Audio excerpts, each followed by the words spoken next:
Sinar mentari mulai muncul dari persembunyiannya. Seorang gadis cantik terbangun. Ia menggeliat merenggangkan ototnya. Ya ampun, gadis itu pun mulai duduk dan bersandar di sandaran ranjang seraya mengatur nyawanya yang belum terkumpul. Matanya juga masih terasa begitu lengket untuk terbuka. Ini udah jam berapa sih? Gadis itu meraih benda pipihnya yang terletak di atas meja. Waktu masih menunjukkan pukul 6 pagi lebih beberapa menit. Gadis itu mulai beranjak, meraih ikat rambutnya dan mencepol asal surai lurus tersebut. Gadis itu keluar dari kamarnya yang begitu sederhana, pergi ke belakang karena memang kamar mandinya berada di sana. Waktu masih panjang, cukup cuci muka saja sudah cukup, dilanjutkan dengan memasak menu pagi ini. Gadis itu adalah Davina Anggraini Abraham, putri bungsu dari seorang konglomerat kaya raya, Sanjaya Nalendra Abraham, dengan seorang desainer ternama Aira Zalwa Aryani. Sejak usianya masih dini, yaitu 10 tahun, Davina dan kakak kembarannya yang bernama Davin Anggara Sanjaya punya bakat dari sang dedi, yaitu menjadi seorang model. Mereka berdua masih aktif hingga sekarang sebenarnya. Namun, sejak masuk sekolah menengah atas, Davin dan Davina memilih untuk vakum terlebih dulu dari dunia modeling. Alasannya sangat sederhana, karena mereka masih ingin fokus dengan pelajaran mereka. Hidup di lingkungan yang penuh dengan kemewahan sejak lahir, atau bisa disebut kaya sejak masih menjadi zigot, Davina merasa jengah dengan kehidupan yang penuh dengan kemewahan itu. Selain dijaga yang begitu ketat, Davina seringkali dimanfaatkan oleh para teman-temannya. Mungkin karena dia kaya dan bisa memberikan segalanya. Maka dari itu, Davina ingin merasakan hidup yang sederhana. Dia keluar dari rumah dengan tinggal di sebuah kosan. Dia juga ingin melihat mana orang yang benar-benar tulus padanya. Dalam kehidupannya yang sekarang, Davina pergi kuliah dengan menaiki motor, pakaian yang sederhana. Tak ada larangan ini dan itu, dia nyaman hidup seperti ini. Meski awalnya Dedi dan mominya melarang, tapi siapa yang bisa menolak permintaan seorang anak bungsu? Davina baru diizinkan asal dengan syarat dilarang bekerja. Uang tetap mengalir sehingga Davina tak perlu khawatir tentang kekurangan uang. Penampilan Davina sungguh sangat sederhana sekali. Tak ada yang tahu kalau gadis yang penuh dengan kesederhanaan itu adalah seorang putri, orang yang namanya begitu tersohor di negeri ini. Seorang mantan artis dan model terkenal pada masanya. Selain itu, seorang Nalendra adalah pewaris tetap dengan harta kekayaan yang tidak akan habis hingga beberapa turunan. Tak hanya di situ saja, Tuan Nalendra juga membeli sebuah universitas yang sekitar 15 tahun silam hampir ditutup karena beberapa dosennya melakukan kecurangan sampai terjadi demo besar-besaran. Banyak yang keluar dari universitas tersebut, hingga universitas yang hampir tutup itu kembali dihidupkan oleh Tuan Nalendra. Dan sekarang universitas tersebut menjadi universitas paling besar dan terkenal di kota itu. Menjadi universitas dari kalangan elit yang tak sembarangan anak bisa masuk begitu saja kecuali mendapatkan beasiswa. Davina menjalani hari-harinya dengan sangat nyaman sekali. Hidup menjadi gadis yang sederhana nyatanya tidak terlalu sulit.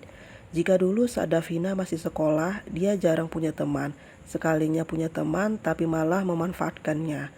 Bagi mereka yang hidup sederhana, mereka selalu menghindari saat Davina mendekat, merasa insecure dengan Davina yang jauh berada di atas mereka.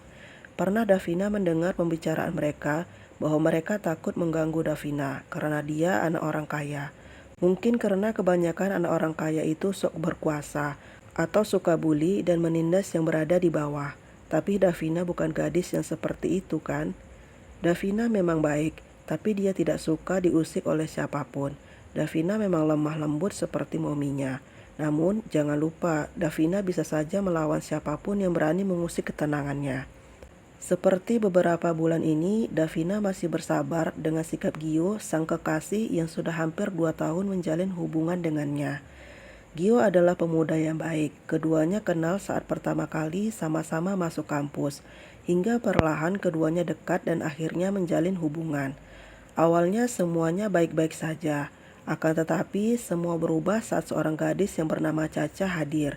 Dan katanya Caca adalah sahabat masa kecil Gio yang baru datang dari luar kota. Caca juga pindah ke kampus dan tinggal di kelas yang sama dengannya. Tintin, Davina meraih tasnya. Suara klakson itu adalah suara mobil yang biasa dibawa oleh Gio. Sebuah mobil sedan sederhana yang baru beberapa waktu yang lalu dibeli.